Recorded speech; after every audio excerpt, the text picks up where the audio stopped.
Buenas tardes, amigos.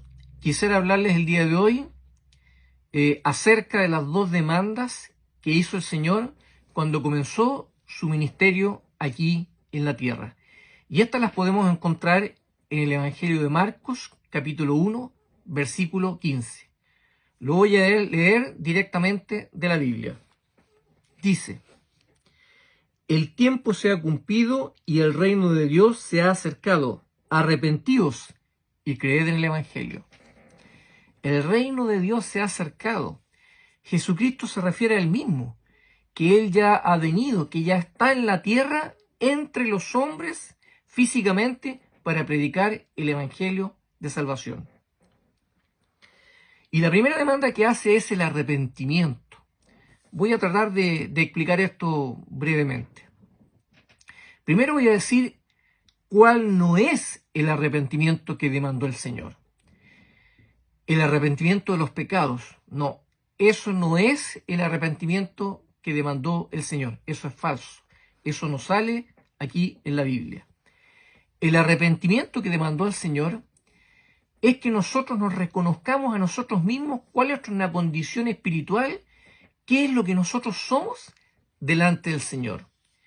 Que transformemos nuestra forma de pensar de lo que nosotros creemos con respecto a nosotros mismos hacia lo que la palabra de Dios nos dice que es lo que somos.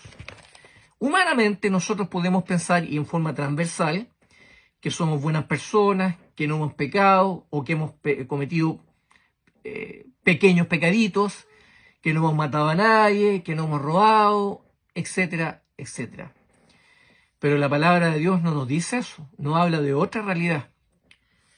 Voy a leer lo que está escrito en el libro de Romanos, capítulo 3, a partir del versículo 10, lo que dice la palabra de Dios acerca de nosotros.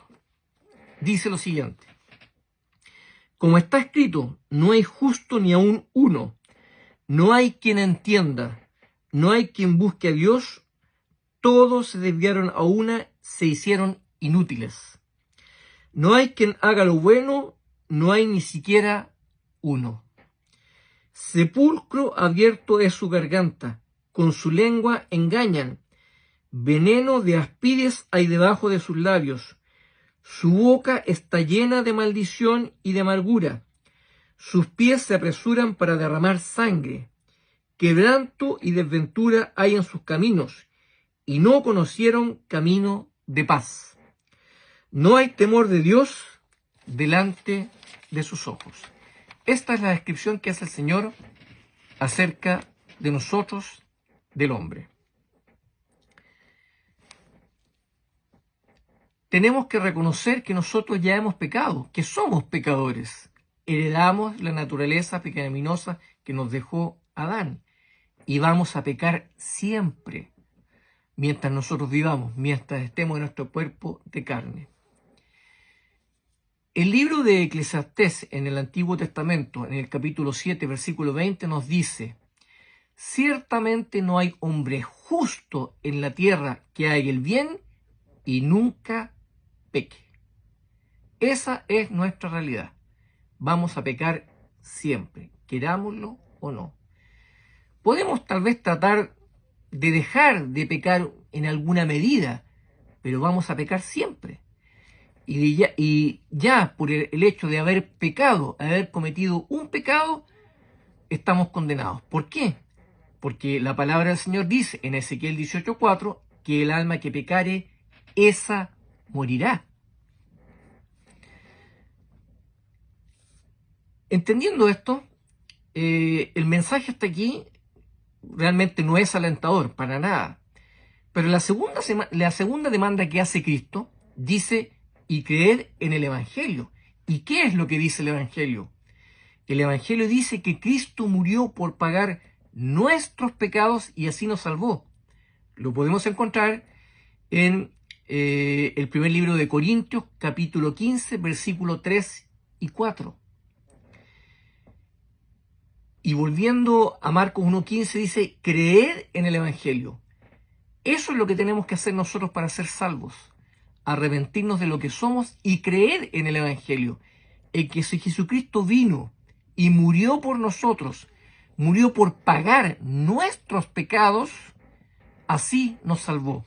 O sea, Él ya satisfizo el decreto condenatorio, la demanda del Padre, que está en Ezequiel 18:4, que dice que el alma que pecare, esa morirá. Él ya murió por mí y por usted.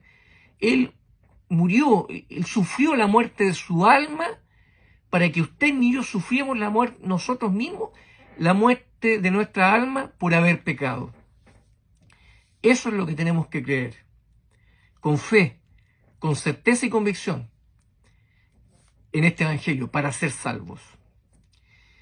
El libro de Efesios, en el capítulo 1, en el Nuevo Testamento, capítulo 1, versículo 13 y 14, dice lo siguiente: y en él también vosotros, habiendo oído la palabra de verdad, el Evangelio de vuestra salvación, fuisteis sellados con el Espíritu Santo de la promesa. Y añade el versículo 14, que es el arras de nuestra herencia hasta la redención de la potestad adquirida. O sea, en el versículo 14 nos está diciendo, refiriéndose al Espíritu Santo, que es el arras, es la prenda en garantía que nos da el Señor. Cuando nosotros hemos creído en el Evangelio desde nuestro corazón, el Señor nos sella, porque dice el versículo 13, habiendo creído, somos sellados con el Espíritu Santo de la promesa.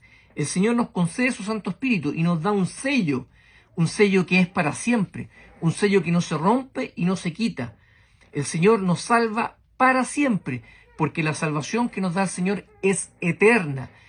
Es una salvación que no se pierde, como algunos detractores predican por allí. En el Evangelio de Juan, capítulo 10, versículo 28, dice, hablando Jesucristo, él mismo, en primera persona, dice, y yo les doy vida eterna, y no perecerán jamás, ni nadie los arrebatará de mi mano. O sea, el Señor nos está diciendo que Él nos va a dar vida eterna. Cuando nosotros escuchamos el Evangelio y lo creemos con fe, con certeza y convicción de que Él murió por pagar mis pecados, Él me sella con su Santo Espíritu. El Señor lo dijo, y yo les doy vida eterna. Y el Señor no es hombre para mentir. Él dice siempre la verdad. Este es el mensaje que he querido traerles el día de hoy y pedirle que reflexione en su condición espiritual, en que usted es un pecador y va a seguir pecando, quiéralo o no, y que crea con fe, deposite fe en Jesucristo y en el Evangelio de Jesucristo, para que así sea salvo y el Señor le va a dar la vida eterna. Gracias y que el Señor le bendiga.